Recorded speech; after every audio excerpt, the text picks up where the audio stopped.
noite a todos e todas. Obrigado ao Juliano e à Flávia por esse convite. Queria dizer da minha alegria de estar com a professora Lígia, o professor Renato, o professor Claudemir, né, nesse debate, nessa discussão. Agradecer o pessoal do Bar do Zé também, né, que nos recebe nessa noite fria aqui. Mas eu sou economista, então vocês vão me perdoar e eu vou trabalhar um pouquinho com números, tá bem? Eu queria primeiro começar desconstituindo alguns mitos que eu acho que a gente precisa resolver. Esse dado é interessante, tá? A fonte é o próprio INEP, do Ministério da Educação, são dados referentes ao Censo da Educação de 2011, e se refere à evolução do ensino superior de 2001 até 2011. Tá? A gente tem um crescimento muito forte do número de matrículas no ensino superior nesse período. O Brasil pulou de 1 milhão de matrículas para 2.346.000 matrículas. É um crescimento de 124,9% em 10 anos. Claro que aqui estão também a educação à distância, né, que é contada e deve ser contada, evidentemente, mas então a gente tem que fazer uma pequena relativização quanto a isso. E aqui a gente tem o total, né, das universidades públicas e das universidades privadas, sendo que as públicas, federais, estaduais e municipais. As universidades públicas federais saltaram de 125 mil para 308 mil matrículas nesse período. As universidades estaduais de 99 para 146, as universidades municipais de 26 para 36. Então, as universidades federais cresceram 145% nesse período. Portanto, as federais cresceram mais do que cresceu o sistema todo. Né? As estaduais e municipais cresceram pouco. Mas, vejam bem, no total das públicas, nós tivemos um crescimento de 95,3%. Mas no total das privadas, nós tivemos um crescimento de 134%. As universidades privadas saltaram de 792 mil vagas para 1.856.000 vagas nesse mesmo período. Qual foi o resultado disso, então? Que em 2001, as universidades públicas representavam 34% do total das vagas. E em 2011, as universidades públicas representam 30% do total das vagas. Ou seja, o número de vagas das universidades públicas decresceu em relação às universidades privadas durante esse período, do seu ponto de vista relativo. Então essa ideia de que tivemos uma expansão espetacular, Só que a expansão das universidades privadas foi mais espetacular que todas. E de onde vieram os recursos para essa expansão? Do setor público, do ProUni, do FIES e dos outros programas de apoio à educação. Agora vamos dar uma olhada, essa imagem eu acho ótima, né? Porque ela é o Ciências Sem Fronteiras pelo Mundo. A gente consegue ver lá em cima, deixa eu ver se eu consigo posicionar, Ciências Sem Fronteiras pelo Mundo. Né? Cada bolinha azul é uma instituição onde tem estudantes brasileiros estudando no Ciências Sem Fronteiras. Todos eles engenheiros e da área de biomédicos. Olha que maravilha! Né? 35 mil estudantes brasileiros e engenheiros, 95% deles entre Estados Unidos, Europa Ocidental e Japão. E aí um dado mais interessante. O orçamento do Programa Nacional de Extensão em 2014, o PROEST, foi de 85 milhões de reais. 85 milhões de reais para fazer projetos e programas de extensão nas universidades no Brasil. E o Ciências Sem Fronteiras gastou 1 bilhão de reais para mandar estudantes de engenharia, de biomédicas, estudar no Japão, nos Estados Unidos e na Europa. Então, agora vamos dar uma olhada nisso aqui. Portal da Transparência, Controladoria Geral da União. Tá? Orçamento executado do governo federal em 2014. Total executado, 1.860.664 de reais. E aqui a gente tem os orçamentos executados dos ministérios. Ministério da Agricultura e Pecuária, 13 bilhões. Ministério da Ciência, Tecnologia e Inovação, 8 bilhões. Ministério da Cultura, 1 bilhão. Ministério da Defesa, 74 bilhões de reais. Opa! Ministério da Defesa, 74 bilhões de reais. Quer dizer, Agricultura, 13, Ministério da Defesa, 74 bilhões. Estranho, hein? Ministério da Defesa, 74 bilhões de reais. Ministério da Educação, 80 bilhões de reais. Ministério da Fazenda, logo abaixo, 1 trilhão e 36 bilhões de reais. Uau! 80 bilhões para a educação, 1 trilhão para a Fazenda. Que interessante que tanto gasta o Ministério da Fazenda. Depois a gente tem 436 bilhões para a Previdência Social, está muito bem, acho que é isso aí mesmo, né? Afinal de contas, a Previdência Social paga o SUS, paga a aposentadoria, paga assistência. Ministério da Saúde, que é um orçamento basicamente de investimentos. Ministério da Saúde, 34 bilhões de reais. Então, vamos entender de novo. Educação, 80, Defesa, 74, Previdência, 436 bilhões, Ministério da Fazenda, 1 trilhão. O que será que gasta o Ministério da Fazenda? Vamos ver? Aqui está no detalhe ampliado, tá? É a mesma anterior. Aqui está Ministério da Fazenda, eu vou ampliar para a gente olhar. Olha que interessante.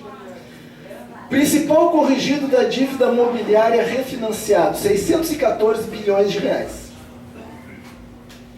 Esse é um dinheiro que não foi desembolsado do orçamento. Uma parte dele veio do orçamento do ano anterior e ele é complementado com o orçamento de 2014, mas ele não pode ser mexido.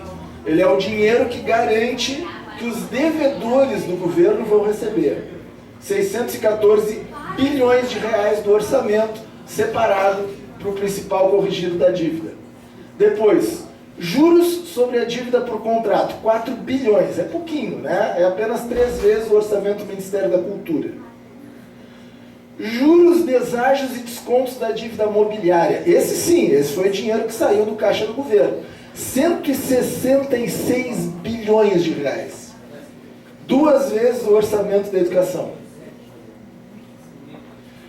Principal da dívida contratual resgatado. Esse também, esse saiu do caixa. 62 bilhões de reais. Principal da dívida mobiliária resgatado. 128 bilhões de reais. Ou seja, 365 bilhões de reais saíram do caixa do governo para pagar dívida pública. 80 bilhões foram para financiar a educação. Somando aquilo que saiu daquilo que não saiu, o governo, ele juntou do total do orçamento 978,7 bilhões de reais, ou seja, 52% do total do orçamento, para pagar a dívida pública. Ou seja, 12 vezes o orçamento da educação. Mas isso foi em 2014, pessoal. Certo? A gente não precisa se assustar, porque agora nós estamos em 2015. Piada pronta, né? Diria o Macaco Simão. Claro, porque no dia em que nós votamos que não entraríamos em greve, o governo anunciou que o orçamento da educação sofreria um novo corte de 10%. Já tinha sofrido um corte de 10%, sofreu um novo corte no começo da tarde. Mas para quem que a gente deve? Para quem que o governo federal deve? Vamos dar uma olhadinha aí no relatório mensal da dívida pública federal, de junho de 2014. Pessoal, tudo isso está na internet, tá? Não precisa ser nenhum Edward Snowden para chegar a esses números, tá? Basta ingressar com os enderecinhos e tal, tudo direitinho. Página 14 do relatório, página 15 ali, ó. Detentores, vamos olhar isso grande. Detentores dos títulos públicos federais. Ou seja, quem é que recebeu aqueles 363 bilhões de reais que saíram do caixa do governo federal no passado? Vamos olhar aqui no cantinho, ó, junho de 2014. Instituições financeiras, 29,64%. Fundos de investimento, 20,75%. Previdência, é previdência privada, tá? Fundos de aposentadoria e pensões, 17%. Não residentes, quem são não residentes? Estrangeiros, pessoas físicas estrangeiras, 18%. O próprio governo é detentor de 6% dos títulos, quer dizer, Banco do Brasil, Caixa Federal, BNDES, né, empresas estatais são donas de títulos. Seguradoras, 3,96% e outros 4,2%. Então, um resumo resumidíssimo. Por que o governo, que havia destinado um orçamento de 80 bilhões de reais para a educação, tirou 16 bilhões de reais da educação? Para pagar banqueiros, fundos de previdência, fundos de investimento e investidores internacionais. E por que a gente deve pagar essas pessoas? A gente deve pagar essas pessoas porque eles emprestaram dinheiro para o governo. E por que eles emprestaram dinheiro para o governo? Porque o governo brasileiro sustenta a taxa de juros mais elevada do mundo. E por que o governo brasileiro sustenta uma taxa de juros tão elevada? Bom, pode haver vários motivos para controlar a inflação, mas uma das razões é também porque esses investidores são os mesmos financiadores das campanhas eleitorais, dos vários candidatos.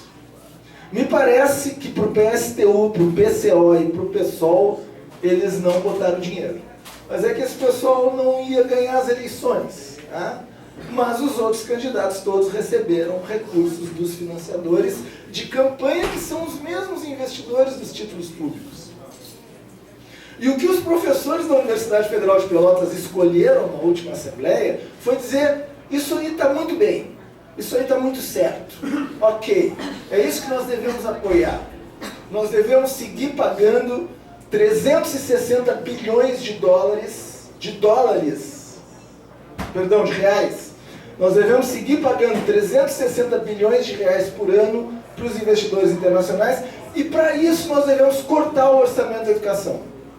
Para isso nós devemos ter menos bolsas de extensão, menos bolsas de pesquisa, menos bolsas de intercâmbio, devemos não contratar professores, não contratar técnicos administrativos, não reajustar os salários dos técnicos administrativos, que estão totalmente defasados, diferente dos nossos. Para isso nós devemos cortar o orçamento da educação, porque devemos pagar a dívida pública. Não ocorreu ao governo dizer: olha, nós vamos alongar o pagamento, nós vamos alongar os prazos de pagamento da dívida pública, nós precisamos pelo menos manter o orçamento da educação, porque isso é vital para o desenvolvimento nacional. Não. Agora, assim como a grande maioria de vocês não sabe disso, os professores da UFPEL também não sabem. Não são doutores. Doutores com doutorado em universidades internacionais. Eu também sou doutor, não tem problema. Mas eu me informo, eu vou atrás, eu quero saber, eu quero discutir, eu quero saber. Então, nós tínhamos 3 tipos de professores na Universidade Federal de Pelotas que não queriam greve. O primeiro tipo são aquilo que eu chamo de os caronas egoístas. São poucos.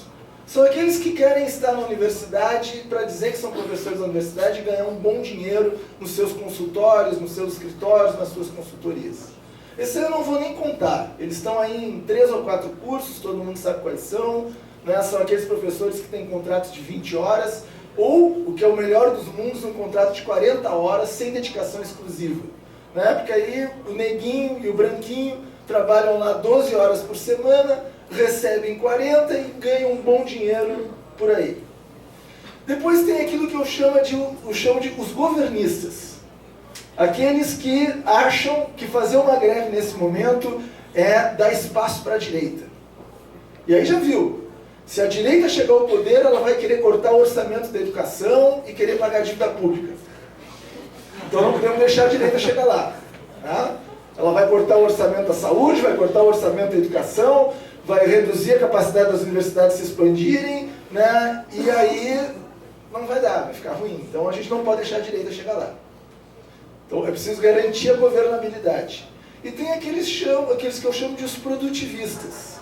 O que são os produtivistas? São aqueles que raramente participam de uma assembleia do sindicato, que nunca vão a uma mobilização sindical, que aparecem sempre na última assembleia da greve para defender o fim da greve. Quando a greve já acabou, eles vão lá defender o fim da greve. E o que eles estão preocupados? Eles estão preocupados em produzir. Produzir artigos para revista, produzir ciência, produzir filosofia, produzir arte, produzir. E essa produção, ela contribui, evidentemente, né? Mas raramente é uma produção que a gente pode dizer, olha, essa produção científica, ela está contribuindo para resolver um problema social. Essa produção científica está contribuindo para elevar a produção cultural e artística do nosso povo. Essa produção científica está ajudando, entendeu, a resolver as questões que estão colocadas diante de nós. Qual é a relação que a Universidade Federal de Pelotas tem com Pelotas? Onde é que estão os projetos de extensão e de pesquisa dessa universidade, com algumas poucas exceções, inclusive esse projeto aqui? Há projetos muito bons. Há muitos bons projetos. Só que eles correspondem a 3% dos professores da universidade. 3% dos professores da universidade têm projetos de extensão efetivados, realizados concretamente, efetivados concretamente. Então, a universidade, ela é essa ilha dentro da sociedade, que se a universidade parar, a sociedade não fica nem sabendo. Os estudantes ficam sabendo, os professores ficam sabendo, os técnicos ficam sabendo, mas a sociedade não fica sabendo. Então, se nós que estamos na universidade não conhecemos esses números, não denunciamos essas coisas, quem é que vai fazer isso? Nós temos que ter vergonha da gente viver num país como esse, e vergonha dos estudantes que estão perdendo a sua universidade pública, estarem preocupados se vão ou não vão ter férias em janeiro. E temos que ter vergonha dos nossos professores, dos nossos produtivistas, acharem que a universidade não pode parar, porque a sua produção científica ela é tão importante que se ela parar, a universidade, entendeu? Ela vai perder o seu sentido. A universidade, na sociedade brasileira, ela já perdeu o sentido faz muito tempo. Ela precisa ser recuperada, a gente precisa construir o sentido da universidade dentro da nossa sociedade. E para isso, nós temos que nos vincular à sociedade, temos que lutar contra esse tipo de coisa, lutar contra esse roubo, lutar contra esse assalto, que é produzido no conluio entre aqueles que ganham muito dinheiro às custas dos impostos que nós pagamos e dos candidatos que têm as suas campanhas financiadas por essa mesma gente. Agora, infelizmente, os nossos professores, os meus colegas, acharam que isso é pouco, que não vale a pena, que a gente não deve entrar em greve, que a gente só deveria entrar em greve se os nossos salários estivessem defasados. Aí é de chorar, né? Quer dizer, se essas pessoas acham que a universidade vai continuar existindo assim, é bom olhar para a escola pública de ensino fundamental e médio, porque é para lá que nós estamos caminhando. Nós estamos caminhando para um sistema de ensino superior que tem a mesma condição do ensino médio. Nós vamos ter boas universidades particulares e caras. E vamos ter más universidades particulares e baratas. E vamos ter ensino público ruim e de graça. Porque os pobres estão chegando no ensino público. E à medida que eles estão chegando no ensino público, eles não precisam ter bom ensino público. Isso foi feito com o ensino médio e com o ensino fundamental. Então, ou nós tomamos vergonha na cara e enfrentamos essa situação, ou então a gente pode começar a se preparar para fazer aquilo que os nossos colegas argentinos, uruguaios são obrigados a fazer, que é de ter 3, 4 empregos para poder sustentar. E os nossos estudantes podem começar a se preparar para fazer aquilo que os estudantes chilenos fazem, que é pagar para estudar na universidade pública. Nós éramos para ter entrado nessa greve há 1 mês. Nós éramos para ter permanecido na greve de 2012 até essa situação se resolver. Ou a gente luta, ou é melhor a gente desistir de encarar a universidade com o nome que ela tem, porque ela vai ser outra coisa daqui a bem pouco tempo.